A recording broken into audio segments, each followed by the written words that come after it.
What's up, y'all? Welcome to DCGG Podcast, episode 13. As promised, we're back for this week's episode. Again, my name is Not Cirque, short for Creston. Again, we're joined by Justin, the real pipe gamer. What's going on? Oh, glad to be here. Let's see.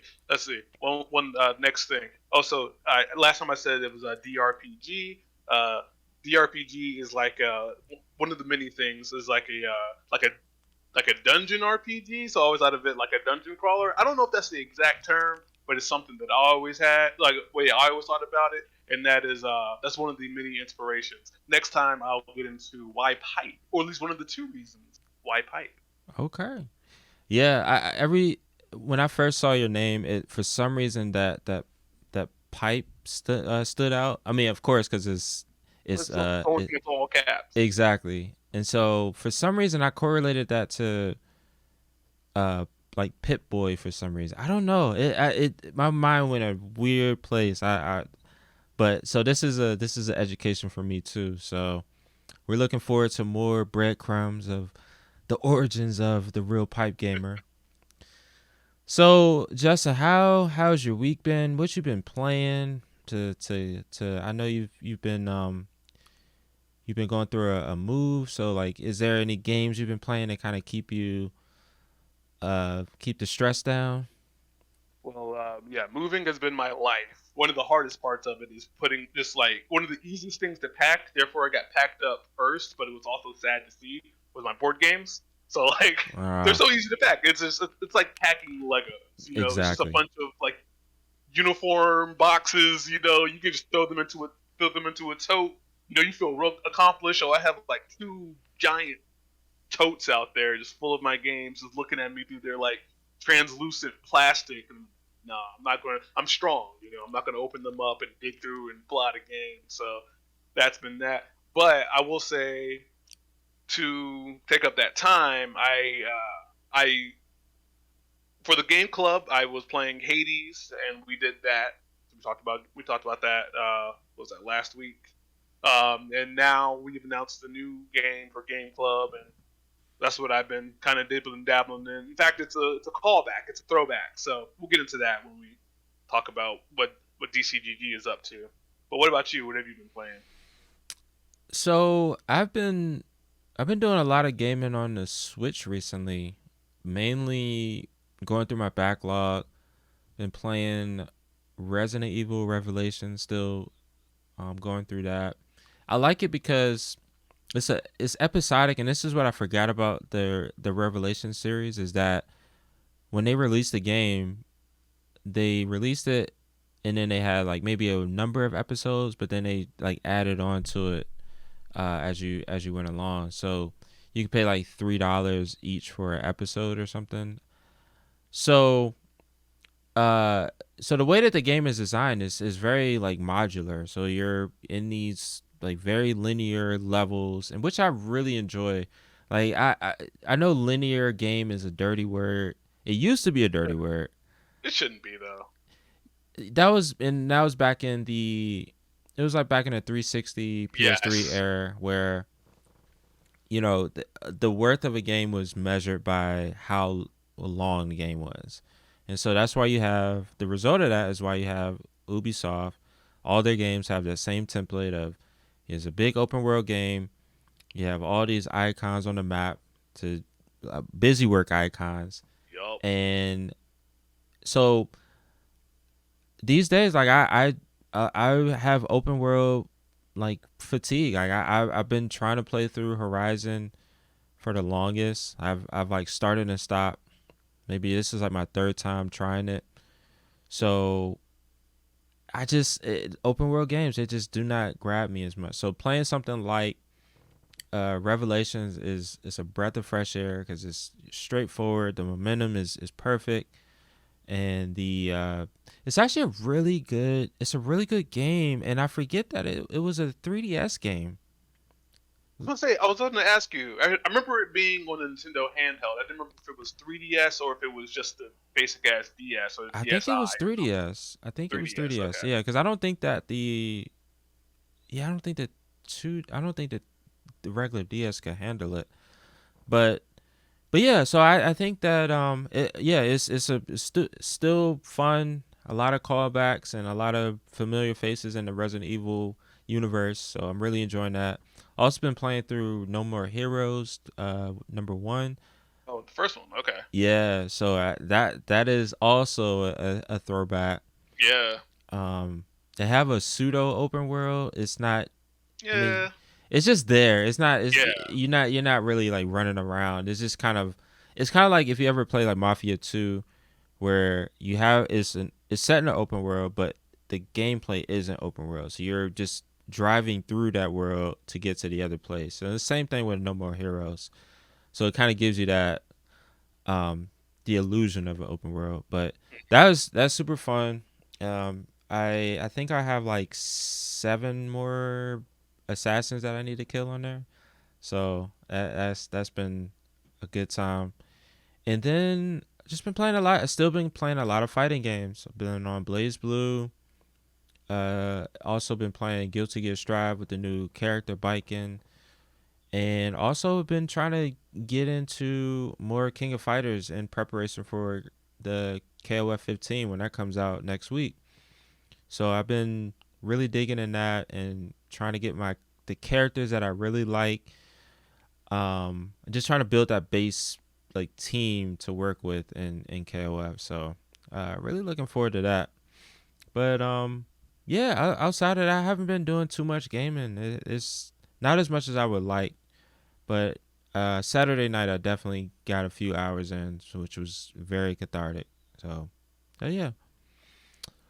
Um, cool. So in terms of DC Gaming Group, you brought it up, but Gameclub, we have a new game. What is the game, and how was, before we get into the new game, how was the last Gameclub meeting?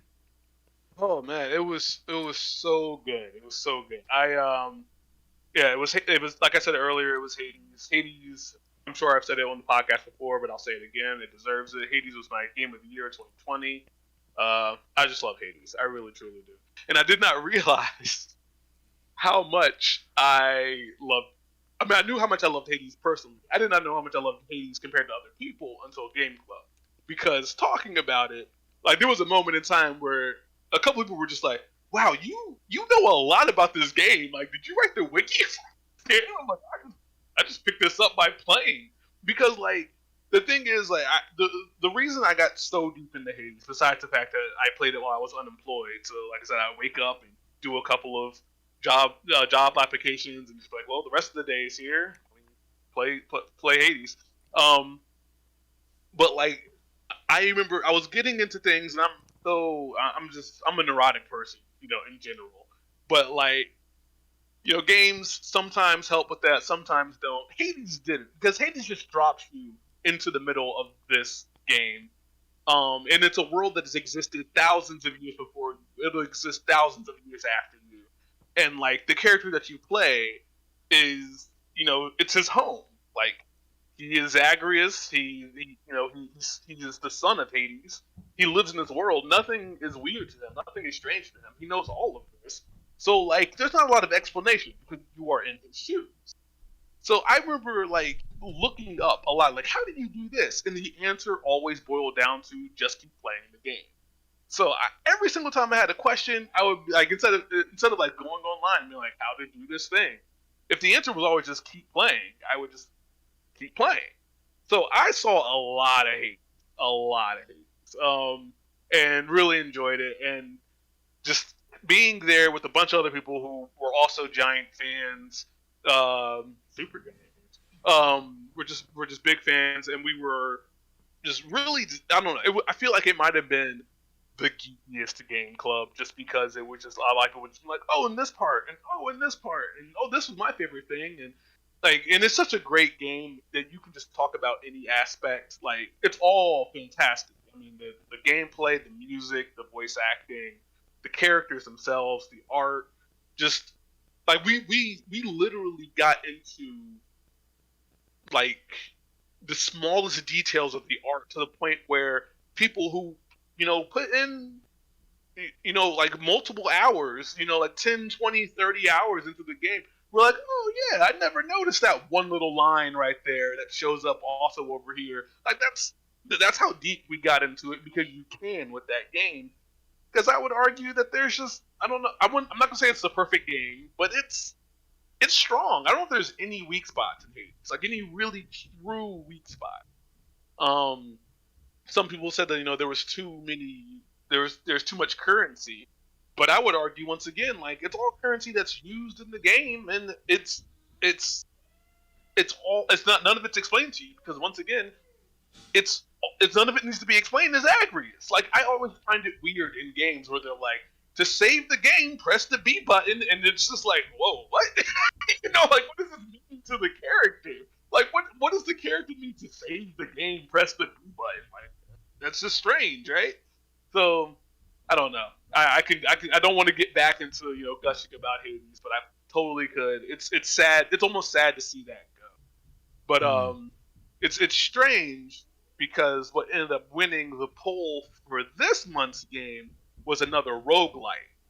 And I was kind of nervous because roguelikes aren't for everyone. And we had two in a row. I guess a roguelite and then a roguelite. I guess this is kind of more roguelite-ish as well because there is some carryover. But yeah, now we're playing Slay the Spire, which if you've been listening to the show before, you know that I've been playing. It was not in preparation for this. I never know what's going to win. I just put up the games, but it was like $7 or something on like Nintendo's eShop sales just pop out of nowhere, and they are They sometimes are they just addictive. cut. They are They right. addictive. It's as You bad go in as there and you're like, man, how can I spend $15 and I walk out of here with know. like 3 games I've I been looking at for a know. couple of years now? Seriously. Seriously. So yeah, so I end up, I got it. It was cheap. I wanted to play. I really fell in love with it, so I put in a lot of hours into it, and it was just kind of cool to see, it pop up for the Game Club poll and for it to win. So I've been playing. I've gone back into Slay the Spire. I kind of walked out of it. I felt like I put my time in, but I mean, for those who don't know, it is a card-based roguelite. It is it sounds like the most lame, boring game when you just put out the mechanics like that. But it's actually really cool. It's a puzzler really. Like when it boils down to it is a puzzle, and it's a fun puzzle and it's a tough puzzle, and it's another game that does not tell you anything when you go in. I really wonder how people are going to respond to it because even though I didn't know anything going into it, I played a lot of deck buildings because that's also what it is. It's a roguelike, card-based deck building. I played a lot of deck builder in board game because deck building is probably my second favorite mechanic in board game. So I got the idea right away of how it all worked. I've explained deck building games to people and they don't always grasp it right away. So I'm wondering how this game works. I mean, you're going to have to bang your head against the wall if you just have no idea how deck building works. So that's going to be interesting for people. I really hope that people just start asking questions because we have the Game Club uh, channel there in the Discord, and ideally, you're not supposed to spoil things because of course, we know how to hide spoilers on Discord. But that does get some play throughout the month of it by people just like showing up to just praise the game. Just like, oh man, this is great. I'm really having a great time. But I'm really hoping that this time around, because it is like a weird little puzzler, that people will just be like, what am I doing here? Like, I think I like it. The art style's kind of funky. Like it seems like it would be Yankee, but it's not. It's in fact so crisp. Like it's there's like zero margin for error. Really, I'm really hoping that people are just like, what is this game? And like, because I would like to help people. And there's a couple of the members who are really excited about it. Some who have played, some who just like deck builders who are like, oh man, I've always wanted to get to this game. So I'm hoping that there's going to be a lot of conversation around it just throughout the month leading up to Game Club. So we shall Yeah. see. Are you you mentioned that you were looking at?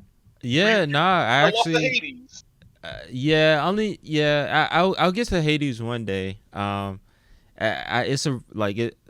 I know it's a really good game, but it just the roguelike elements it throws me off. Um, but I did try Slay the Spire. It's been I don't even know how long. Would you consider Yu-Gi-Oh a deck builder? Because so Yu-Gi-Oh falls in that realm of like uh Magic and Pokemon. Like they are like you go in with your deck already built. Okay, so okay, so the definition of a deck builder is like as you go into the game, you don't know your deck, so you literally have to build it. Okay, Exactly. gotcha. Exactly. Okay, so I don't think that I don't think I've ever played a deck builder. Hmm. So I mean, I know I've on a board game side. I think yeah, I think I have. But yeah, as a video game, nah. So to be honest, I was like, you know what? I'm just gonna go to it with an open mind. It's on Game Pass. That's honestly why I voted for that one. But it's funny. The Talos Principle is literally a mod of Serious Sam. Yeah, it's literally the same map. Cause me and JK are playing through Serious Sam 4 right now, and I was looking at Talos Prism. I was like, hold up, that's that section that this is the same. And then it's made by Crow Team. It's made by the the the engine Crow engine or something like that. And so I was like, huh, that's the same engine that Serious Sam uses. And then when it was going through the level and showing like in Talos Principle, like all the different puzzles, and I was looking around, I was like, hold up, that's just the map from fucking Serious Sam. So Wow. yeah, so I was like, huh, that's interesting. And then I looked it up. I think at one point it was on Game Pass, but it's no longer. So I was like, oh, there we go. That's my vote. And then like yeah, Nino Kuni, yeah, that's not on Game Pass either. So I was like, ah. So yeah, I was like, you know what? I'll try it. And I looked at, and I remember you were talking a lot about Slay the Spire even before this was chosen. So I was like, you know what? Let me give it a shot. Let me go into it, open mind. And then on top of that, so not only is it on Game Pass, you can use the cloud streaming aspect of Game Pass. So this is a perfect cloud game. You don't need like there's On no your phone? Twitch. What's that? You playing on your phone? Where did I play it on?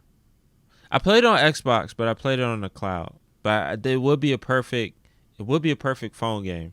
I will Yeah, say that. it would be a perfect phone game because it Yeah. requires. I mean, like on the Switch, it's they fully utilize the touchscreen as well. Yeah. So Exactly. it's really just you don't need buttons at all Yep. because like you said, there's no Twitch. It's not while it is like you like it's like one character fighting other character.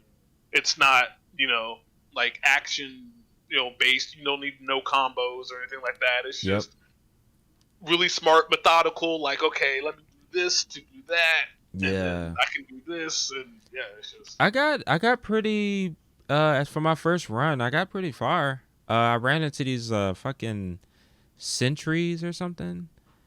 where it's like the three like pillars and Oh like my two of them like gosh. shoot out a thing and it adds like that jump I card to your deck. I limped out of those. I limped out of that fucking battle, dog. I was at like 30 or something.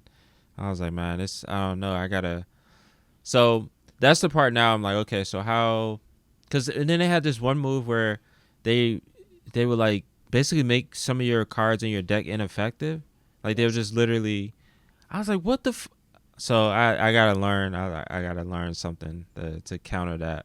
But yeah, I'm enjoying it. I wouldn't. You would have never thought that I would pick it up and enjoy it, but Not you good, know, not this is me. part of Game Club mythology is you try it's here for you to try games, and then you have a captive audience that is also playing the game, and like Justin was saying, I'm gonna be asking some questions because I need to figure out how to fuck like defeat these sentry things. So yeah, so I'm invested. So I'm definitely gonna put some hours into it. Especially like I said, I could just play that anywhere. I can just play it on my phone, It's on Game Pass, so it's an easy sell for me to at least try it. And like I said, I tried it and I was like, oh, this is cool. I enjoy it. Great. So That's great. That's good. yeah. So yeah, that's Game Club. And we're going to be going all of February and meeting up that first week of March, that first Sunday of March. So stay tuned for that. If you haven't joined Game Club, please do. We have a separate area inside of our Discord specifically for Game Club. So come join us.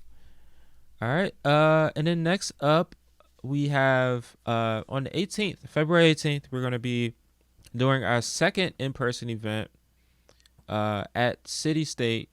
Citystate is a bar brewery in the Brookline neighborhood in DC. We've actually done small gatherings there before, nothing like official. So this is going to be the first, mass official event there, in conjunction with the Killer Queen group that meets there every Friday. So if you're not familiar, Killer Queen is how would you describe it? It's a competitive platformer. Yeah, competitive, like kind of, and then also like arena brawler as well, a Yeah, little bit. it has a taste. There we go. Here we go. I'm not going to even try to make something up.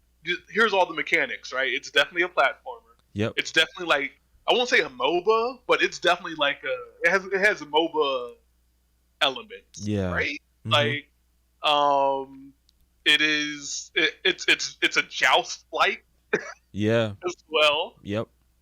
and that's really all. I guess resource collection. Yes. Yes. There you go. There you go. There. That's all I can think of. So platforming, MOBA, joust-like resource collection game. And it's unlike any other. Yeah. You cannot, and this is why it's so hard. We can't sit here and be like, well, it's like this game because Yeah. it's like 5 games in one, Exactly. Yep. all happening at the same time, and it's one of those games which like we both love those old school arcade games where you can look at it and you say, oh, that's easy. I can pick that up. Like good example, Windjammers. Yeah. Anyone can look at it and go, oh, I can do that, and you can. Here's the Exactly. controller. You Yep. can do it. Okay, you know what you're doing. Here's somebody. Here, go play somebody else. They will whoop all up on you. You're like, wait, this is very simple. You just run and jump. Like, yeah, that's all you do. This person's very good at running and jumping. Like, Exactly. So yeah, and then there's different versions of Killer Queen. The one version is the cabinet version where you can have, I think it was up to 8 people. It's 4v4. cabinet is 10. Oh, It's the 5. 5v5. Yeah. So it's very the thing I love about the original Killer Queen is that it just really harkens the old school days of arcade, and bringing back games like that massive X-Men arcade machine where you can have up to, like, what is it, 6 people on there? Yeah, the Japanese cabinet, which you could sometimes find in America if you went to the right places. Yeah, it had 6 to play with all 6 characters, and that thing was epic. I would play that today. If someone was like, "Yeah, they Actually, have the 6-person cabinet," I'd go. yeah, I know. Yeah, I actually have it on. I don't know if they this because you know how Marvel, like, they went through that whole weird thing, which is why we can't play Marvel vs. Capcom on any of the modern consoles right now.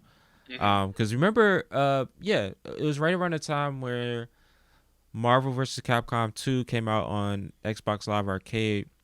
That, I think a year before that, that X-Men arcade game came out, and it was on Xbox Live Arcade as well. So I know I bought it on there, but I don't know if I can re-download it. That's the thing. So Ooh, that's a good which question. sucks. Yeah. So that's where a lot of people, with the whole, like, oh, I don't want a whole digital future. These are one of the bad aspects of that Yeah. is, sometimes games just get pulled.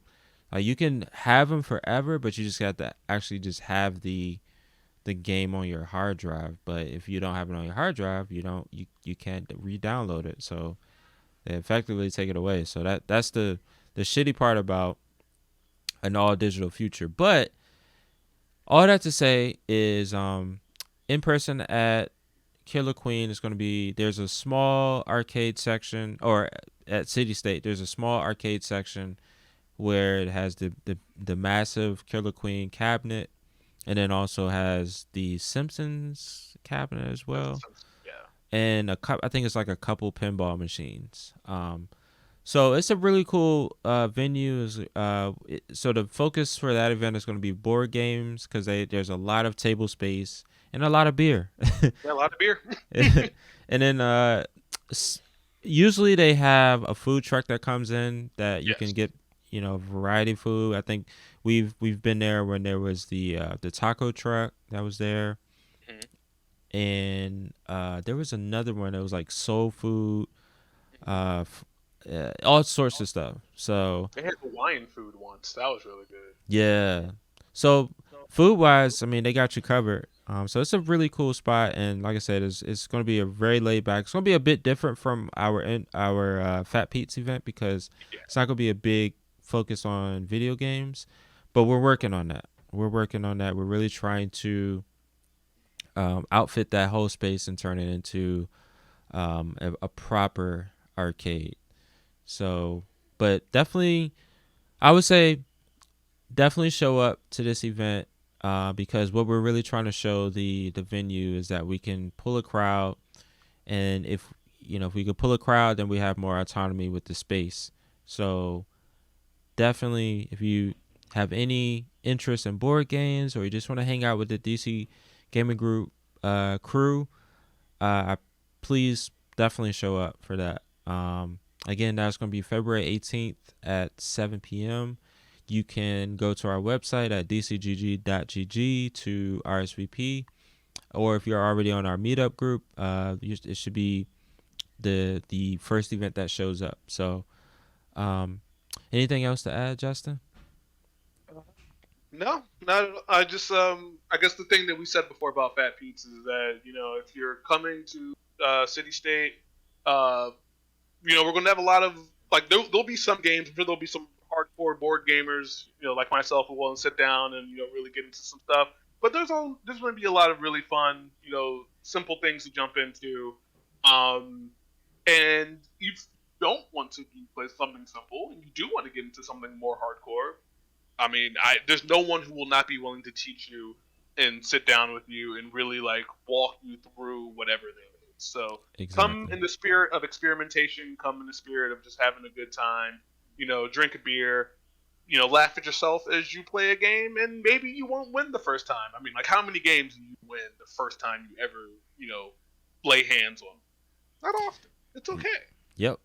And I will say that in addition to the board games, we have you covered. We'll have Justin will be there. Who else from the? I think Rich, Ren. So we have a bunch of people that will help you get acclimated with some of the board games, but also the even Killer Queen itself. The group, it does a really good job in getting new people up and running with that game. They will show you the ropes. They explain things really well.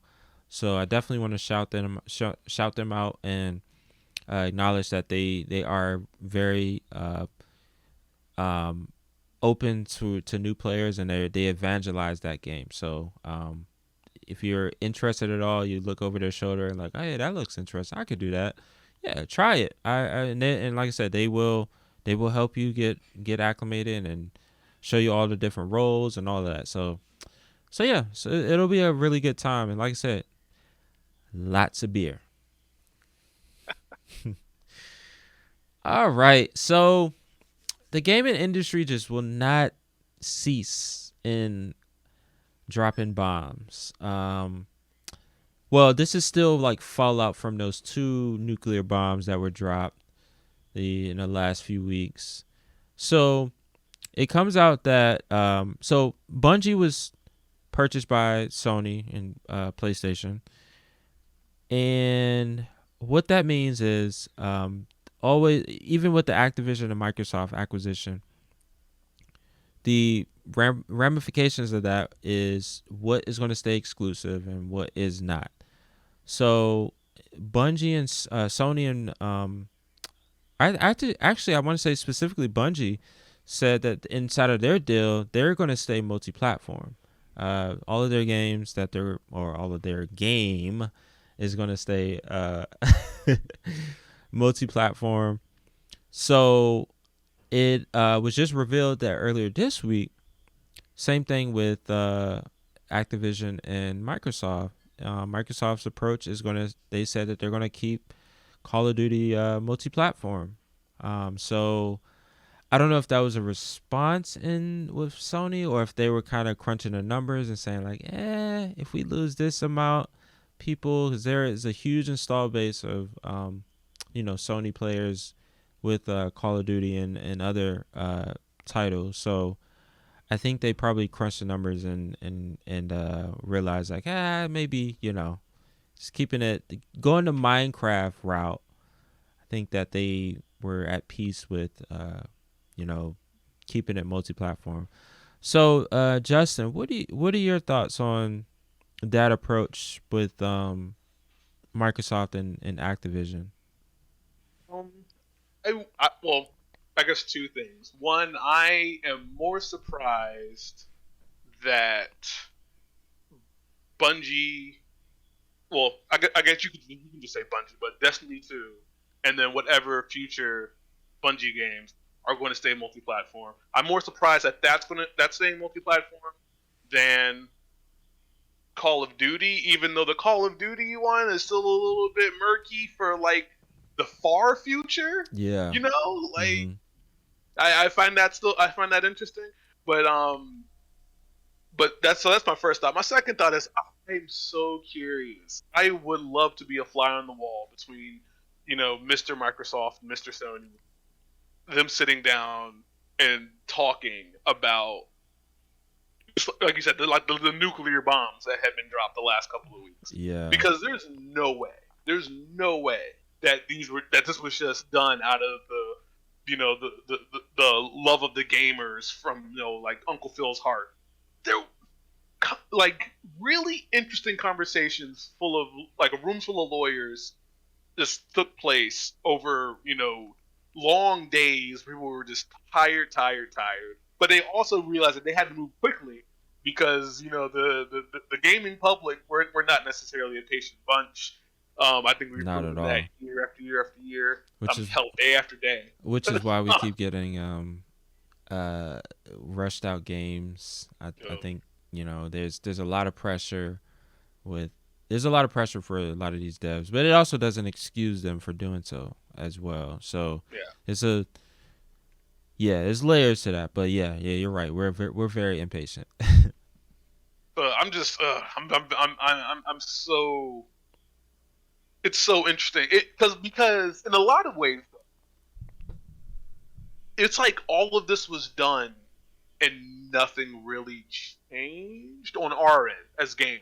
Yeah, You know, um, and I don't know. I think I forget Paris Lily.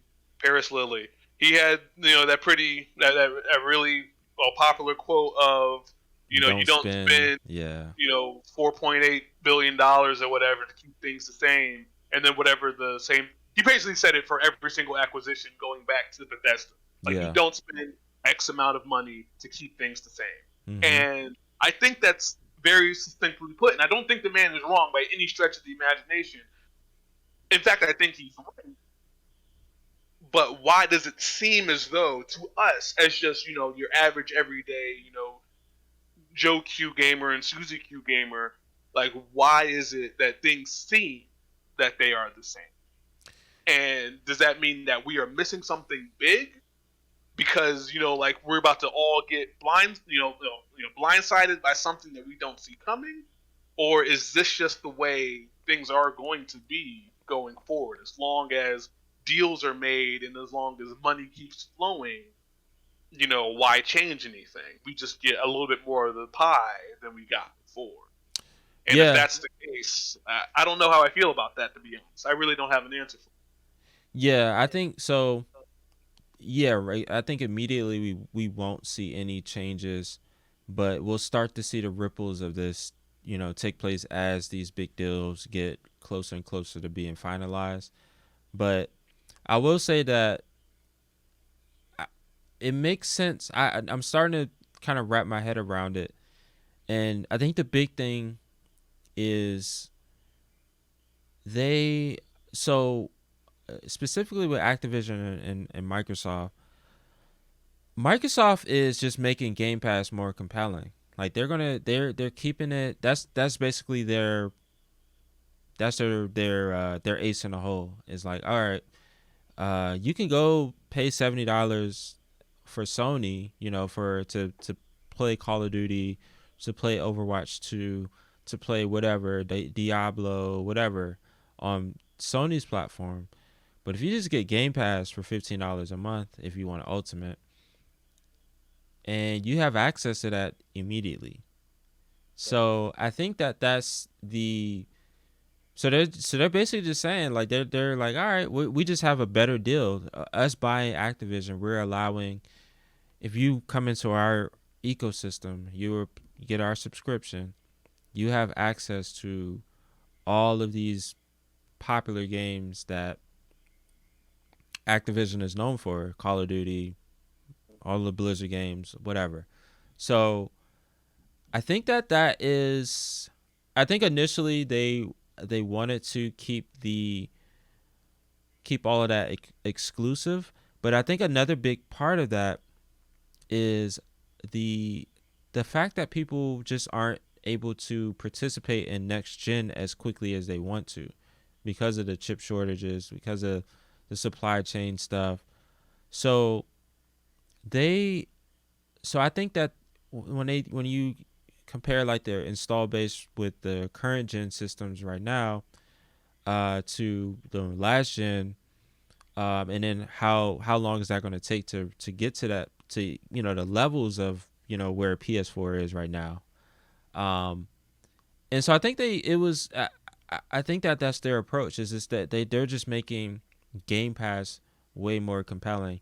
I think Microsoft is at a point where they just don't care if you buy an Xbox anymore, as long as you subscribe to Game Pass. You can play it on your PC. You can soon play it on your Steam Deck.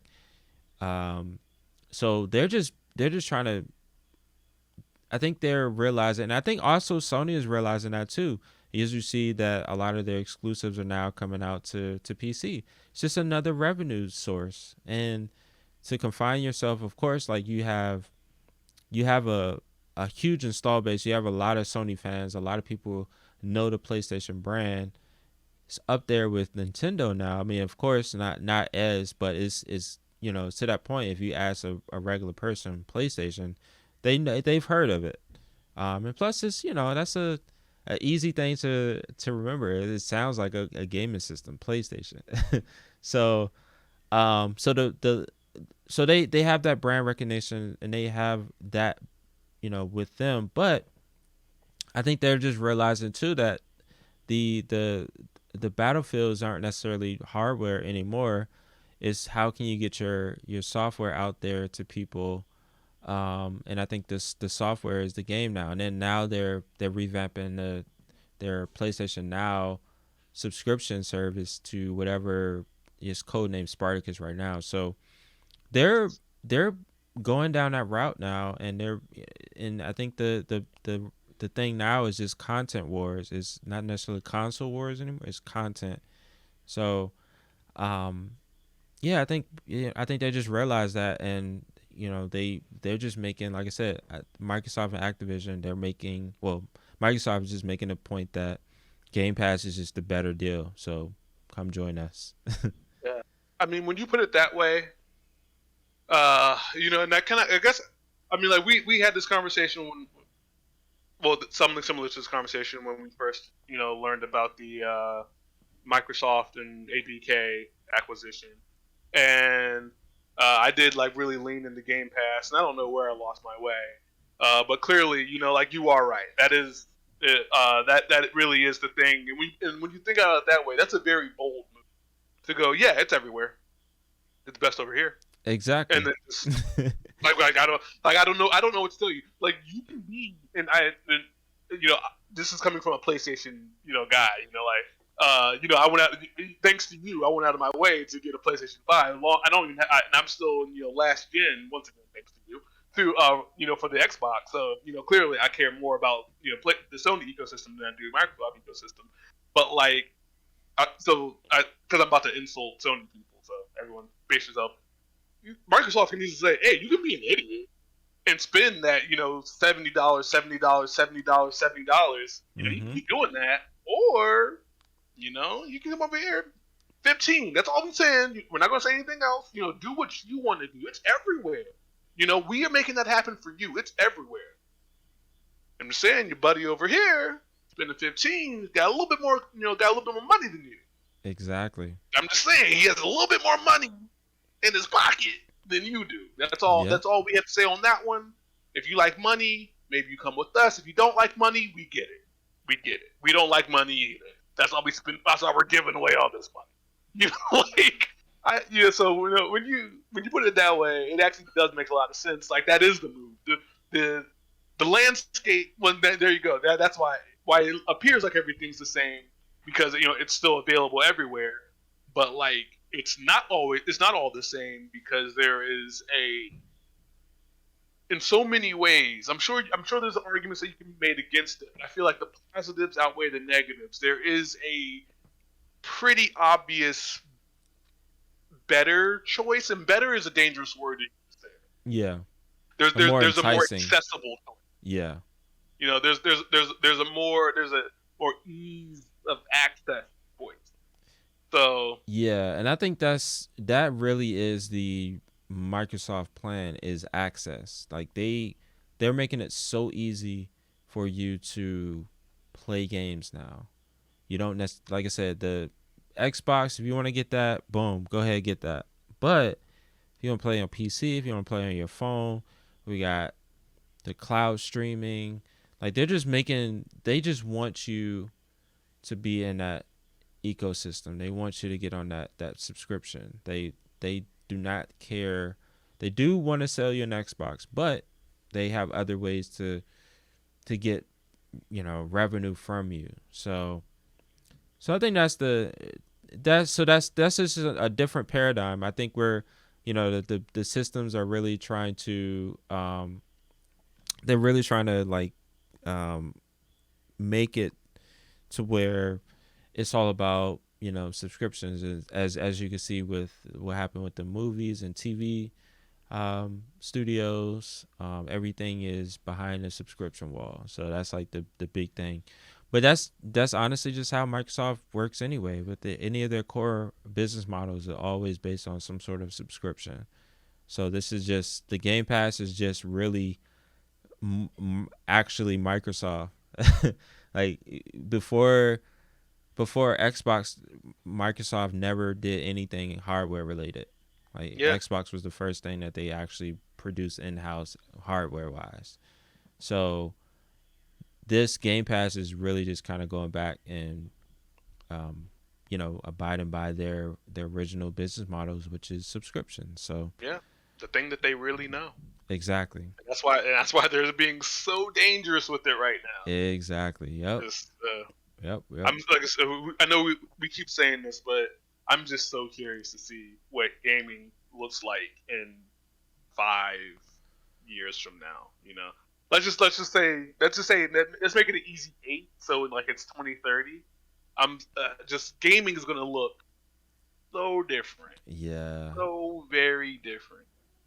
Because you would be thinking like that's gonna be if roughly the average lifespan of a console, we'd be coming to the end of the life of the PS5 and the Xbox Series, whatever they are, and what is next. We always talk about like the end of console gaming, but I mean, like we talked about last week, the week before, Microsoft really does get their partnership with LG or whoever, and they have Game Pass with XCloud right onto your TV, and all you need to do is buy Sony $70 already makes controller. Sony already makes their own TV, so Yeah, they get those you're gonna start Barbies out there. seeing you're gonna start seeing PlayStation Spartacus and on TVs and stuff now. So yeah, it's gonna be very different, and I am curious to see how long this generation is gonna last because these first 2 years aren't. It's not a proper like console launch because you would think like at this point you can just walk into Target and just buy a console, and we're still not Yeah, at two that years point. 2 years in, yeah, you would think that. Yeah, so this is very abnormal. So I wonder how long this is gonna prolong the systems, and these systems are pretty beefy. So they're gonna get a lot of there's a lot of horsepower to really tap into. So we'll see how long this generation lasts. But nonetheless, man, it's just a lot easier to game these days, and so and it's it's getting something like Game Pass. You're getting a lot of value out of it. So if PlayStation it really beefs up their offering with the PlayStation Now or whatever they're gonna call it. Mhm. I mean, it's gonna be very interesting, man. It's gonna be too many games. We already have too many games to play. So, Yeah, very true. if I was a kid, I would get nothing done. I would just put that out there. Would not graduate high school. Would just be like, man. But so yeah, that's Bungie and Bungie, Sony, and Microsoft Hell, Activision. speaking of too many games, You said what? I was saying, like, speaking of too many games, Oh, I know, right? transition. Woo. Nintendo. So yeah, as you can see, all the other PlayStation and Xbox, they've been in the headlines recently, and Nintendo as usual is like, hold my beer. All right, we got some stuff for you too. And so yeah, they had the Nintendo Direct yesterday. I wasn't able to completely watch it live because I was in a meeting, which sucked. But I had it on in a little window in the corner, so I was still keeping track.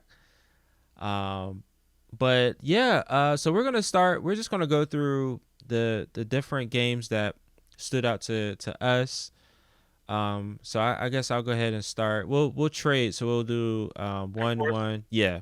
Okay, cool. So for the first one for me is Mario Strikers. I love Mario sports games. I just love them. Those are the sports games that I want to play these days. I do not want to play any simulation, Madden, or none of that stuff. So always love always love Mario sports. So Strikers looks like it's a mix between soccer and football. Is that right? I mean, it's. Can you do like tackling and stuff in there? I mean, I think someone did just straight up drop kick another character, Yeah. but that was funny. Like into an electrified wall, no less. Yeah, right? I'm like, Yeah, whoa. it looks brutal. I don't know. It's a cross I- between soccer and MMA or some shit. Like exactly, yeah. this new one's it's going hard. This new Yep. one's going. And that's coming out June 10th. So that is going to definitely be a mainstay at our upcoming events. Oh yeah, So definitely especially because it's 8 players on one system. on one system. Yes, Oh my gosh. so you can have a See, whole team of 4-on-4. man, we're going to have strikers tournaments and stuff, man. Oh, as we should. Start getting your Man, teams together now, people. Understand absolutely. this. Absolutely. All right, so Justin, what's your pick? I'm actually going to start at the bottom of my list because I kind of like have. I didn't do it on purpose, but I kind of have like a least excited to most excited. So, and mind you, this is not exhaustive. It was 45 minutes of total just gaming stuff, and we're going to cover about like 5. So I'm going to start off with Me Sports. I forgot the exact title. I didn't It's like write it down. Switch Sports, Yes, Nintendo Switch Sports. yeah, right, something like that. It's Wii Sports. It's back. Should have been like remember Wii Sports. Exactly. That's what they should have called it. That's all they had to do. It's like that whole segment could have been like 10 seconds long. Like, hey, I'm bringing back Wii Sports. Y'all remember that? Moving on. And then people would still lose their minds because who did not play like the bowling and game or the and they tennis brought game, back that music, the menu music. right? Oh, It's like I honestly the biggest shock to me was that they did it at all because it wasn't done already. that is true. Like Yeah, how are you doing this? How old is the Wii now? I'm sorry. How old is the Switch now? 4, 5 five years old, 17. Like, how is it 5 years old and you were just now releasing? And I know it was a pack-in. I know Wii Sports was a pack-in for the Wii, but it was also like one of the most played games. Oh, Like absolutely. It was so there's one universal. thing giving the game away. Everybody played Wii Everybody Sports. played it. Like there was, I remember in my freshman year of college, they were like at the sports center. There was like a what's that game? It's squash, right? That's the game where like it's in a room, or is that racquetball? Oh, racquetball. Yeah. Racquetball. So they had they had a racquetball. I think there was 2 or 3 of them. One of those just had a projector and a Wii connected to it, and people played Wii tennis. Like that's what they did in that space, rather than play the game that game was designed for. Like That's awesome. was. I mean, and then remember all the stories of like, oh, the old folks home got a Wii, and all the elderly people were playing bowling. Like it was a phenomenon. I just don't understand how it took them so long to be like, hey, you know what? We like money, because that's the thing. I don't even know. Like, are they selling it? Because I don't think they. I think they're selling it. Yeah. Yeah, I mean, like, and you know what? I want to buy it. Like, they're doing like an online test next weekend. And already Sierra was like, so we're doing that. Right? We're testing. Like, it's going to be the day after we move, and we're going to one of the first things we're going to do is set up the Wii and make sure and play some volleyball. Play some what they got this time around. They have volleyball. They brought back the bowling. They brought back tennis. They have badminton. Oh, badminton. Yep. There's all kinds. There's the like the kendo stick fighting sword thing. I forget the exact title for that, but it's basically like kendo stick fighting. Like it's just I don't know. I'm very hyped for that, and that's my number 5. Believe it or not. That's awesome. Crest, let's get back. What you got? What you got next? All right. Since you're going from least, I'm gonna follow suit. I'm gonna go to the Kirby game. Looks pretty cool. It's a weird. I'm intrigued because it's a weird dystopia, post-apocalyptic world, but you have this very like bubbly character, and I'm just intrigued. I just want to see like I don't think I ever really played a full Kirby game, so this is maybe on a Game Boy, but I'm not completely sure, but yeah, I mean it looks cool. I'm just intrigued. I would play this, so I'm really looking. Did they put a release date on that? Oof, man, yeah, I want to say yes. I really want to say yes. Or at least release a window. Yeah, let me see. Oh shit, March 25th. Oh, really? Wow. Okay. Well, that's right on. Yeah, and it's a 2-player, so it's. Yeah, you know what? I thought I remembered that, and they didn't really go into that much during the direct. And I was like, so is that no longer a thing? Because I felt like that was going to be one of the selling points. That maybe I would be able to, see if I couldn't get get my partner into it. Like, it's a cute little puffball guy, and as long as we're working, Kirby games are like the Yoshi games. Like they seem easy if you just do the bare minimum. Yeah. It's when you decide that you're going to like go for the extra levels or find everything in a level. Yep. That's when it gets hard because it gets into like different kind of platforming. And, yep. Same with Mario. I'm sorry, say again? Yeah, same with Mario too. It yeah, from the outside, you're like, oh yeah, that's just a piece of cake, and yeah, for the most part it is. But like you said, if you do go for the extra stuff, that's when it. Whoo. Yeah, that's what gets some of the hardest platforming you'll ever do. So Yes. I think that's definitely on our radar. If that gets even kind of good reviews, it'll get picked up. Cool. All right. So what's up next for you?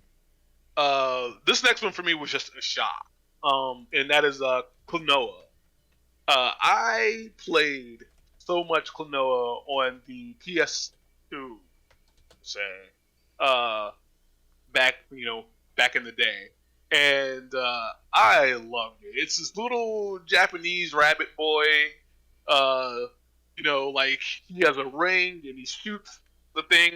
He shoots out of his ring and then like it inflates the enemies, and then like you hold them above your head, and you can throw the enemies at other enemies, or you can like jump and then throw them down, and it gives you like an extra boost, and you can use that. It's just a platformer. And it does a lot of like 2D, and then like it'll switch to not necessarily 3D, but that Crash Bandicoot style, where Mm-hmm. you're like going away or towards the camera. Mm-hmm. Even though I talked on Crash before, here I am talking about how much I enjoyed another game that did the same thing. Um, and then also there were like these like hoverboard segments, kind of reminded me of what was that Sonic game where he was on on like a floating hoverboard. Was that Sonic Adventure? No, no, no. It was a whole game like to itself. Oh, really? Oh, no. Yeah, I remember there was like a hoverboard section in Adventures, right? yeah. That sounds right. I But know yeah, I never I don't, huh. it's been There's a been long time so since I many played Sonics Sonic. that it's so crazy. Yeah, but yeah, it's one of those things where I didn't think I didn't hear a lot of people talk about it. It wasn't super popular. I thought I was one of like the only people like around, at least in the West, who were wasting their time with the. I say wasting their time. It was a silly little fun game, but like not only had like people like enough people have thought about it to where it's being remastered or remade, one of the two, and then and re-released. But then there was a couple people in the Discord who were like, "Oh man, Klonoa." I'm like, what? Like no one has ever mentioned this before. Now all of a sudden everyone knows what it is. So that's really cool. Don't you Klonoa. don't you love moments like that where you just feel seen, you feel Yes. heard, especially like a game that you're like, that's probably never gonna see any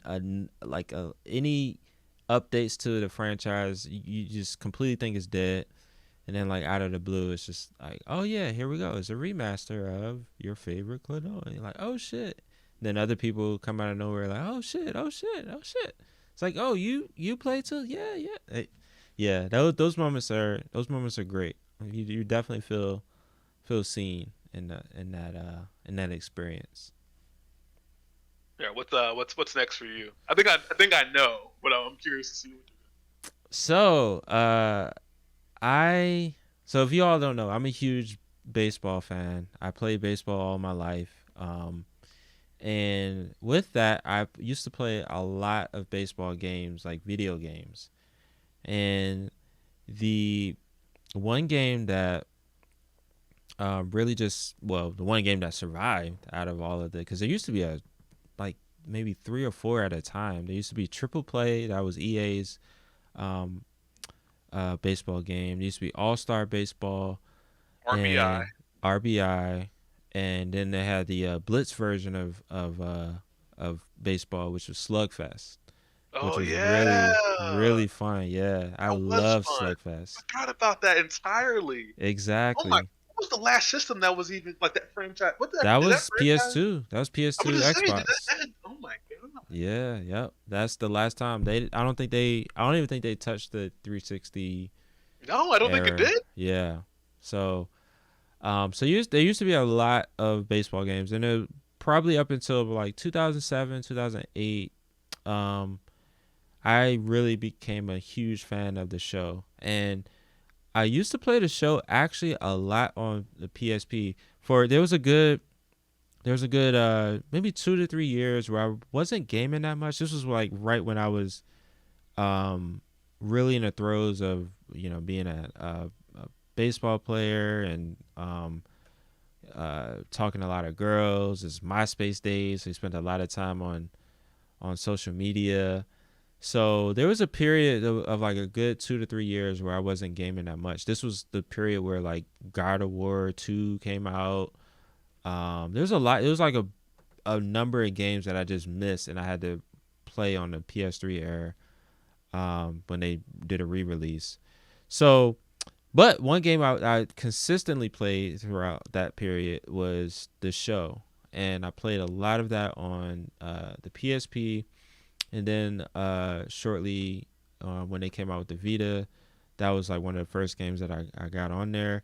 So all that to say, I am just super excited that the show is back on a portable system, because that is my preferred way of playing the show, and I'm super happy that it is on every platform now. And then the other thing is that your progress and all your stats and stuff, I think are going to be synced up. So whatever platform that you play on, you can pick up. So with me, I'll probably be playing a lot on the Switch, and then when I do want to play on Xbox, I can just go and get all of my stuff and pick up and go from there. So I'm super excited about the show being on the Switch, and that is going to be on Game Pass again. So I'm super excited, and I'm super happy for I don't know how to say his name, but the Japanese player, he is a really good he kind of beat all conventions. He's a slugger and a really good pitcher. That is very rare in today's baseball, because everybody is super specialized. So I'm just happy that he's getting his shine. He's really become like the poster child for baseball, and showing that a lot of the kids are like, yo, like, don't just play one position, like play multiple positions.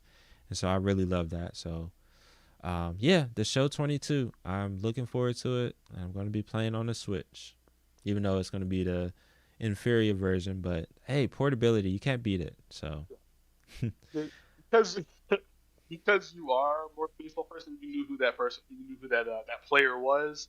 Did that puppet make sense to you at the end? nah, Okay, I didn't know what that that was meant. weird. I didn't Yeah, know that was baseball. I don't know if that's a like a Los Angeles Angels thing, or Okay, that might be it. maybe I don't know. I have no idea what that is. Maybe yeah, maybe it's a Nintendo to that. I don't know. It was an inside thing. I it went over my head. So yeah, Justin, what's up? What's next for you? Next one is a such a coincidence because I either brought it up last week or the week before, but Front Mission. They're bringing back Front Mission. We mentioned it when we were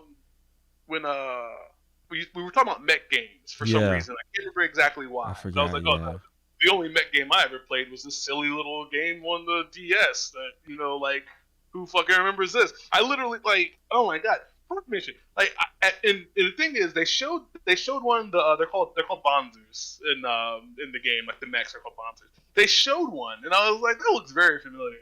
But I know what it's not. It's not Front Mission. Why would they ever do that? And then, like, it the flames start and like it fills in the title of Front Mission, and I was like, what are they doing? Once again, like it was like the same kind of feelings from Noah. It's like, what are you guys doing? Like this is like no one. This like did it sell well? Was it really popular? And I just did not know because like it was at I think it was like bargain bin like in GameStop. I remember me and my buddy in high school. We went in. We were like we were big. I'm such a. By the way, everything from here on out is tactics games for me because it's tactics is one of my favorite genres of video games. So like we wanted to do tactics games. I think I was just writing. I Final Fantasy Tactics Advance. Like I love those. I love that game so much. And I'm like, oh, let me go find another tactics game. It was like I said, it was like $5 and digging through that giant pile in GameStop. You remember those days? And I'm like, oh, absolutely. okay, cool. Front Mission. I'm a broke high school kid. Let me get this game. Fell in love with it. Thought it was fantastic. Loved how you could target specific body parts of the other mechs. They could target your body parts as well too. So like you could shoot off their arm and like, hey, guess what? They're no longer, they can no longer shoot.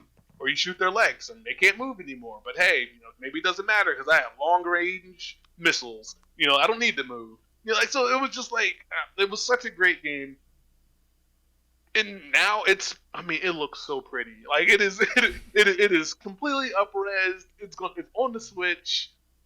I don't even know. I can't even talk about it too much because like this doesn't mean anything to a lot of people. But once again, we had another member who was like, "Oh shit, they're doing front mission," and once again, it was like, "Who are you people?" Like we have the most gameriest gamers in our Discord, like in our group.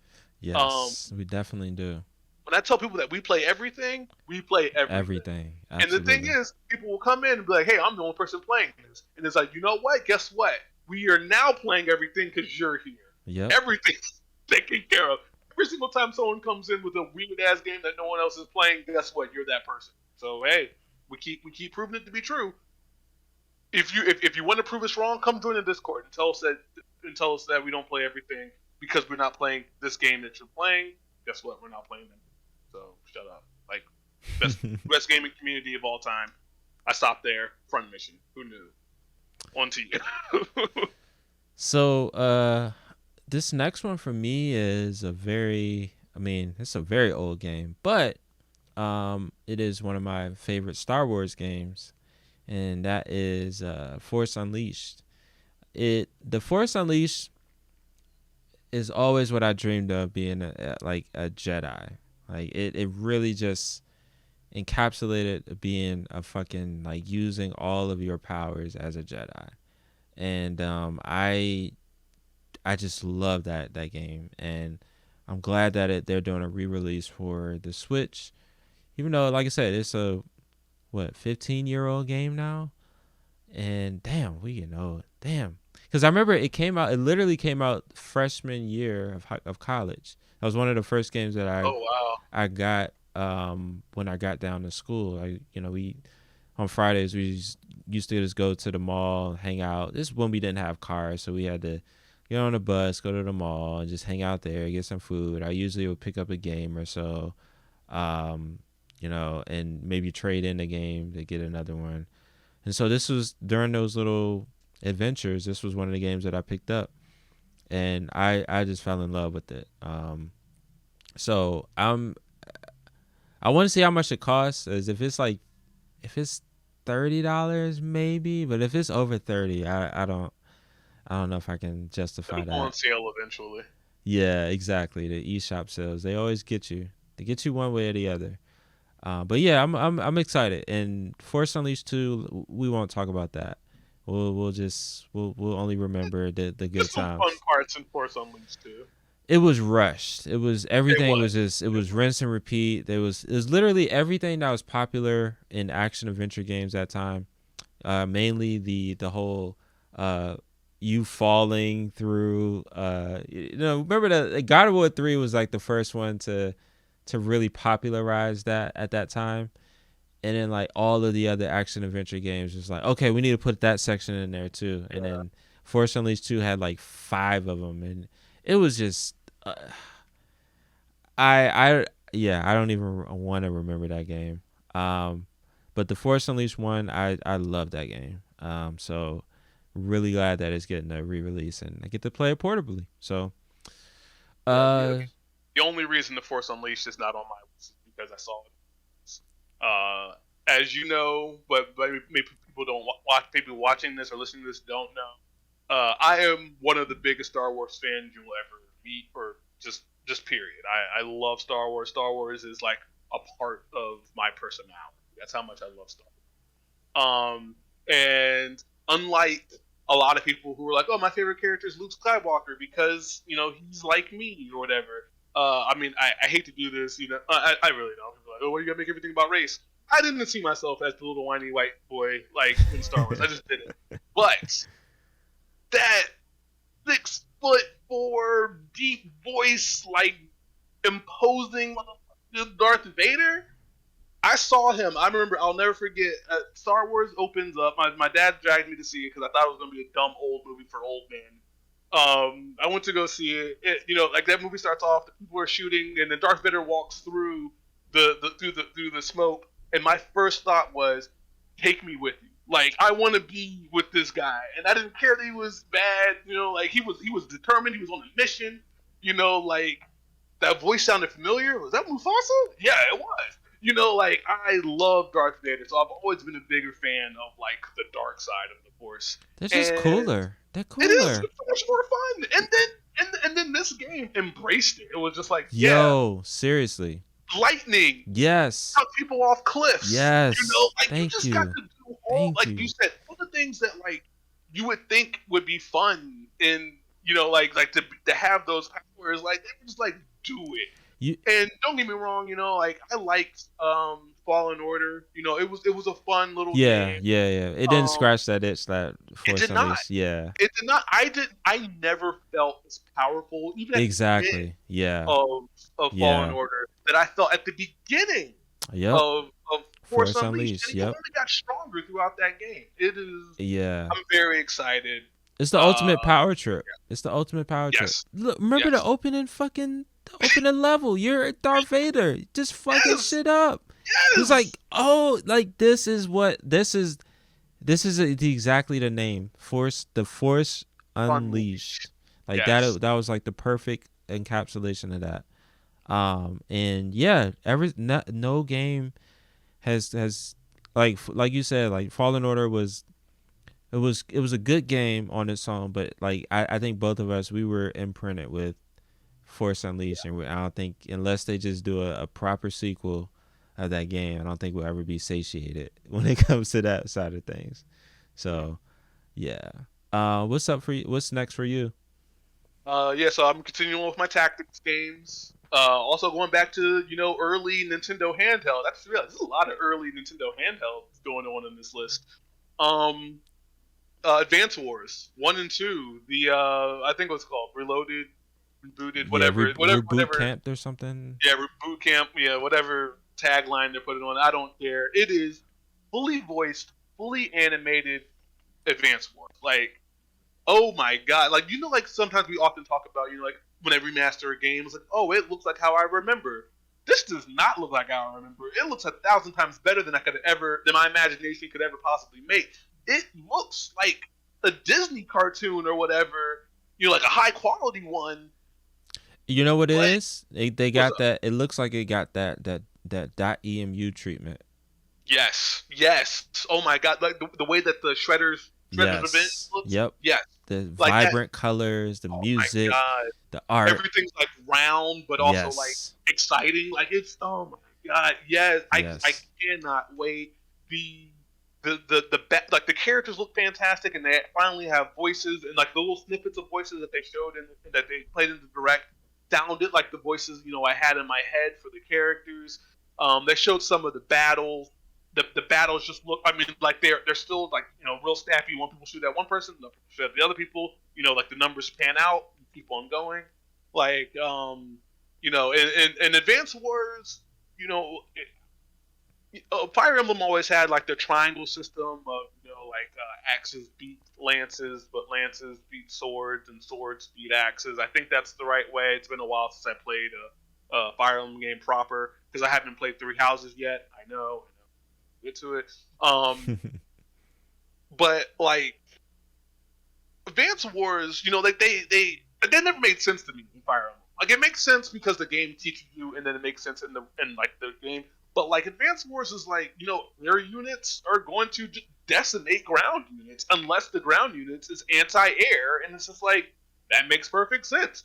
Like it's great when you are, especially when you can play like when we get the link cable and you play it against another person on their GBA, and like the fun things of just being able to like sneak units through a place, or like just like get your boat set and then like just send them around, and like because your turn is your own. You're the other person doesn't know what you're doing, and then out of nowhere boats just come off the shore and just bombarding the other person's base on the other side. Like it is a of course I'm a someone who loves board gaming. feels very boring. Like it Mm. is, like all your units on a map and you can just move them around. The only thing is that there's a fog of war that can exist in the video game that does not exist, that can't exist on a board game, and it's just, oh my god, it's so good. It's so good. I'm very excited. Somebody should invent that, like create a little fog machine while you're playing the board game. So you just to simulate the fog of war. Um, you'll be surprised. Actually a big fan of Advance Wars. I played Advance Wars back in the day. I really enjoyed that game. And it was interesting now that I think about it. I did used to play a lot of there was this one PC game. I forget the name. I think it was called like Real War or something. But it was basically like it's the same thing. You build up your resources and you send your troops out and make sure you uh take air superiority so that way you can send in a nuke and destroy their whole thing. Like I used to play a lot of those games back and I never really thought about it until now. And then like Advanced Wars was basically that on the go. Yeah. And so I really enjoyed Advanced Wars. So I think I'm gonna get back into it this go around. So I'm super excited for it as well. Oh, So all right. um Oh, here we go. oh I've been man. waiting for this. Let's do this. All right. So yeah.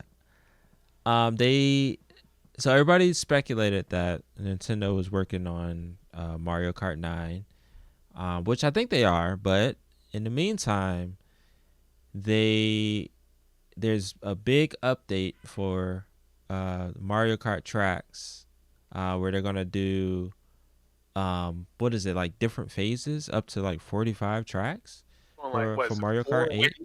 Yeah, it's a very weird, but I'm actually I know that people are ready to move on from Mario Kart 8.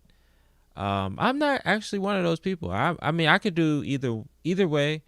I'm completely fine. I really enjoy Mario Kart 8. I haven't played it a lot in the last couple years, but I think at the core of it is a very fun game, and uh I don't mind just having new content for it, to be completely honest. And honestly, Nintendo is like looking at the sales charts, like Mario Kart is still selling a It shit does. ton. Making money. So this is just further gonna like keep people glued to it, and I like how they they're figuring out a way to make that whole expansion pack thing more enticing. They did that. I cannot believe they did that. They had to. What else would get people on there? I mean, like, and that's the thing, right? You're not wrong, like, because the value is just not there. Because they did the same thing with Animal Crossing. Remember they put that big Yeah, Animal yep, that Crossing DLC. expansion Yep, on there as well yep, too. But like the thing is, both times you can buy them separately. yeah. So that's been good, and I will continue to buy my DLC separately. Um, yeah, no, I'm like you. I'm very excited for this because I love Mario Kart. That being said, this game is 8 years old, and don't give me any of the crap of being like, well, it's like this is the Switch version. It's It's Mario the Kart same 8 version. Yeah, Deluxe. It's the yeah, same game just with all the DLC added onto yep. it. Honestly, it doesn't even look that much different than the No, it game. really doesn't. It Like, really doesn't. I am a giant Mario Kart fan. I've been playing, since the Super Nintendo days. Like I do. I really love Mario Kart. I love Mario Kart 8. Mario Kart 8 is probably the best Mario Kart. I some of the tracks that they are releasing are very exciting because some of the things that they just showed, like some of the things in Mario Kart Wii. I love Mario Kart Wii was, talk about freshman year of college. Like that was freshman year of college. I I mean, like that was a great deal of my time. I got high and played. Like that is what me and my roommate did. Like it was a problem. Um, I I don't know. Like so Mario Kart Wii is very special to me. Very important. Very glad that they're bringing tracks from that. They're doing something that I never thought they would. They're bringing in tracks from Mario Kart World Tour, which is the one on the The mobile. mobile. Yeah. Um, which seems like a downgrade, but I've played that, and some of the tracks on there are amazing. Like really, really, really good tracks. So I'm going to love being able to play them with full range of movement of the character, because it's just not the same, on the phone. Yeah. But like all of that is great. I don't understand. You can literally have released this, and okay, so now I'm talking myself into something. If they are doing like the equivalent of like map packs in the way that are compatible with another title, like if these, I think it's going to be 48 courses. If these 48 courses, that if you buy them, you can also play them with Mario Kart 9, that changes everything. If anything, that is a mind blowing, amazing. Honestly, I wouldn't be mad if they just like I, I wouldn't be mad if they just made Mario Kart games as a service, which is kind Yeah. of in that realm, but I know that this it's not Nintendo's, MO. Even with like Splatoon, you look at like Splatoon 3, you're like, where's the 3? you know? But yeah, I this thing's gonna have a lot of legs, and this really does kind of double down on what Nintendo said. I think last week or the week before, where they were like, "Yo, like I know y'all are talking about the next console, but we're like in the middle of the life cycle of the Switch, It's so wild. y'all Like, do better you think buckle up." that's crazy to me? Because I think you're right, right? I feel like this announcement also said two things that they didn't explicitly say with this. It said that the Switch 2, or whatever the next console is going to be, will not come out until all of these tracks are out, Yep. and they probably are like a little bit stale. Not stale. They won't be stale. There's 48 new tracks, along with the 48 tracks that are already. It's not going to be stale anytime soon. But um, like there's the new console's not coming out until those have been out, and they've been out for a while. Give them some time to breathe. Mm-hmm. And also for the same thing for Mario Kart 9. Mario Kart 9 will not come out until all of Until the these new all of these tracks are out and they've had some time to breathe. They yeah, need to make their money off of these tracks before they give you an alternative, which absolutely. theoretically would be better, right? Like Yeah. Nintendo said two very powerful things with that one announcement, and I don't feel like enough people have like put that together yet. Yeah, what it said to me is that Mario Kart 9 is not coming out until the next console. So Mm-hmm. buckle up. Yep. We're in the middle, like they said. It just confirmed to me. I was like, okay, yeah, we're in the middle of the life cycle, and so now you all.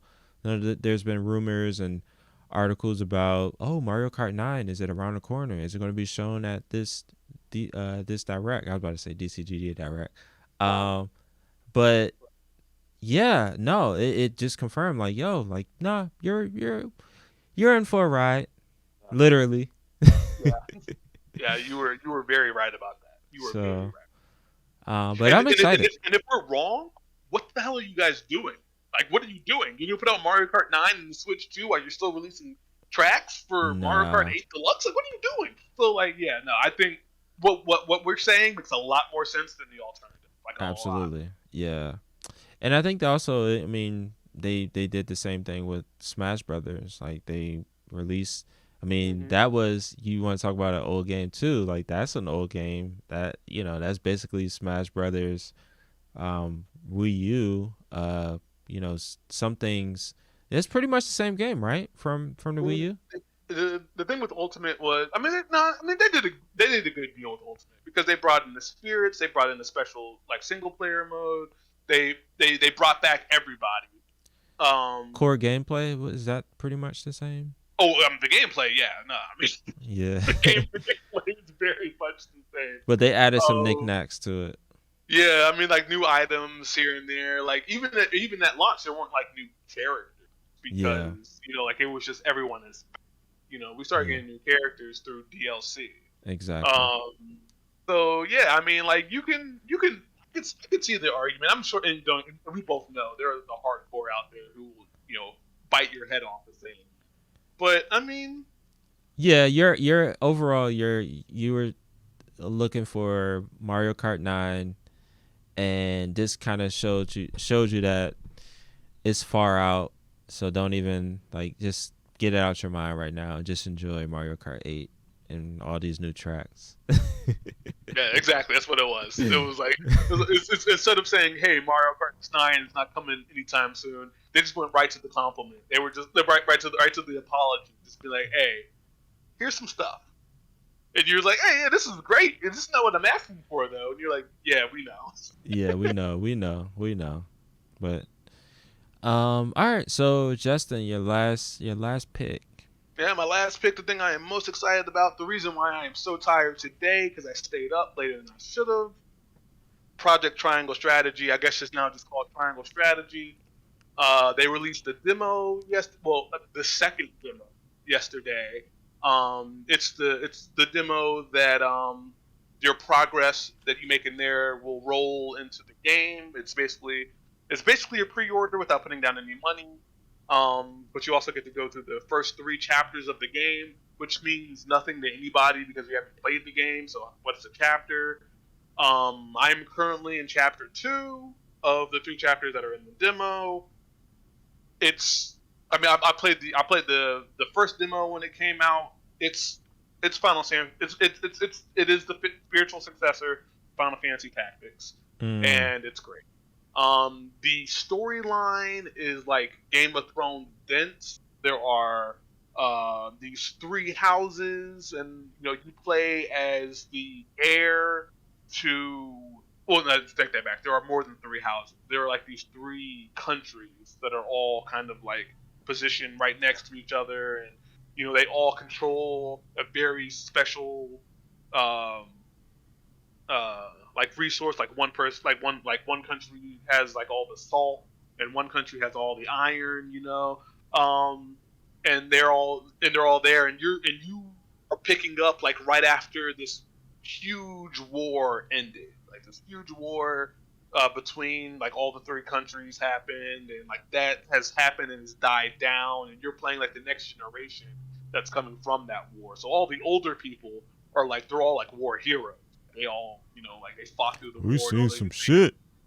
they and and now like you are the kids of the and you're not kids, like everyone is like you know mid early 20s, but like you've grown up in an era of peace because like your parents sacrificed everything for peace. And now things are trying to go back to normal, but tensions are there, and you can already tell. Like obviously you're playing a tactics war game, so shit's gonna pop off eventually. But it's that 2D. Was it what they call it? 2D HD or HD 2D? I forget the exact order of the terms. That Octopath Traveler did. What was Mm-hmm. that, last year or the year before? So it looks gorgeous. So the tactics are there. I don't know. I'm very hyped. I'm very much already in it. I'm When does almost it afraid that release? it's next month. Also next month. Oh wow, Nintendo has a strong March coming up. wow, huh? Um, yeah, so I'm almost afraid to play it too much because I don't want to burn through all the Yeah. all the demo. Then I have nothing to do. But I am. I don't know. I'm very much in it. I I'm playing it slow because of all of the characters and all the houses and all of uh the relationships. It's nice to like take a break because you can every character whose name has a profile that you can pull up while they're talking, so you can read like who they are and who they're related to, and why they're important, and what is their job. And like I said, it very much feels like playing a Game of Thrones video game, but like you get to control like the battle. And Hmm. yeah, I'm in, and I'm a happy boy. I don't know. I remember the first time they showed it, I was like, this is going to be great. And then the demo proved it was going to be great. And now I'm in the second demo, and I'm like, this is great. I just need this whole game right now. And yeah, I love that it's on the Switch. I'm probably going to play it in handheld mode all the time. I am I'm strongly considering getting that OLED now. I wasn't before. I didn't need it before because I played a lot on my TV. It's gonna look nice on the OLED. I can't Oh, lie, man. it's so pretty now, and it's not. But then I'm gonna be so mad if I get that OLED and they turn. And well, I guess you know what? No, I'm not because we just talked about it. That next Switch ain't coming for a while. Nah, it ain't So you coming know for a what? while. Yeah. I think this year, I'm You get the gonna get OLED. that OLED. I might probably get Okay. that OLED probably next month. Hey, I I don't blame need you. it I don't because blame I'm you. gonna be my face is gonna be that all the time. If I'm not being dragged to do something, demanding, I gotta be at this place doing something now. You'll be You in can have the there. TV. Go ahead, watch whatever you want to watch. I'm right here. I'll sit right Exactly. next to you and cuddle. I don't care. Put on whatever you want to put on. I'm right here. So, I feel you, man. uh, I'm man, I gotta excited get for the you. OLED. I'm excited for you. But yeah, overall, Nintendo Direct, was a great. It was a great break from the like we were saying before, like all the like what's gonna happen, what's gonna. It's like Nintendo's like we're still here, we're still gonna do our thing, and they're just doing they are just doing that. They're doing their own thing. So it was a great. It's always cool like when Nintendo is doing good because I think it makes everybody happy. I don't think anybody like hates Nintendo. I'm sure that there are, but like you can find. I think everybody can find something that they like from Nintendo. So Something when for everybody in it. But exactly, like real quick before because I know we're wrapping up. I know we're running a little bit long. I do want to just if you could just like 2 minutes, real quick. Biggest disappointment. I think I know what it is for you. Like, what was like the thing that you were hoping for that oh didn't get? And I think I know what it is. But go ahead. yeah, it's definitely no Bayonetta 3 Where's release Bayo? date. Where is she? Yeah, um,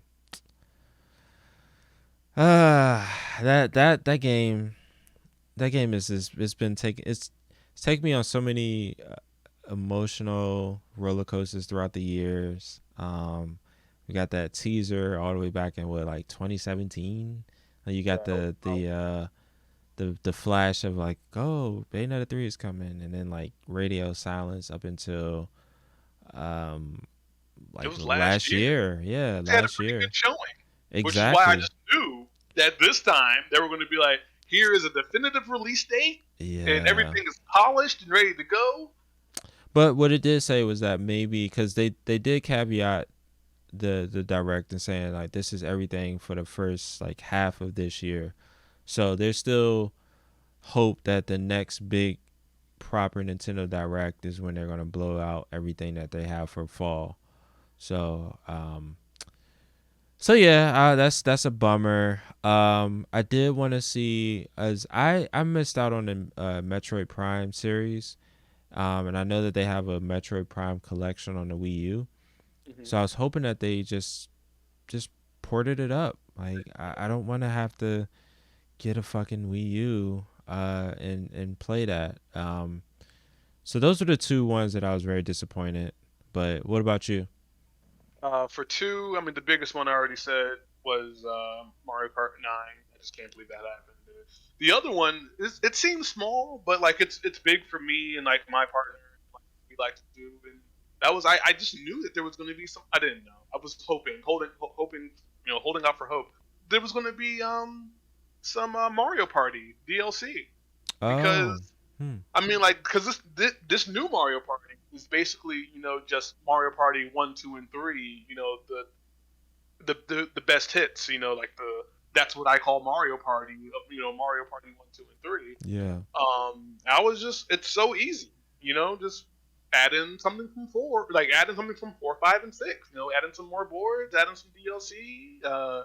You could charge, 15 to 25 bucks, $24.99 for, yeah, like characters, boards, and music and all that good stuff. I would happily pay $24.99 for like, 4 new boards and 50 new games or whatever. Like I would hmm, easy, easy. It wouldn't even be a question. yeah, So I just could not believe. I feel like there's just money being left on the table there. yeah. Well, I mean, that's Nintendo, Nintendo for you yeah, guys. Nintendo marks at their own beat of their drum. So They really do. They um, really do. So yeah, that was a great way to end the week or start the beginning of the end of the week. And we definitely have a lot of things to look forward to play on the Switch in the next few months. But yeah, that pretty much wraps up our episode number 13. Wow, episode number 13. Again, my name is Not Cirque, and also Justin, the Real Pipe Gamer. Goodbye, everybody. Thank you for, you know, watching our little show, listening to our little show. Absolutely. As always, if you were not part of this community and you have somehow got this into your ears, please go to DCGG.gg, join our Discord, meet us in person, and we do this every week. We have con season is right around the corner, and you're gonna want to be part of us during con season because Absolutely. We you have a know really good time.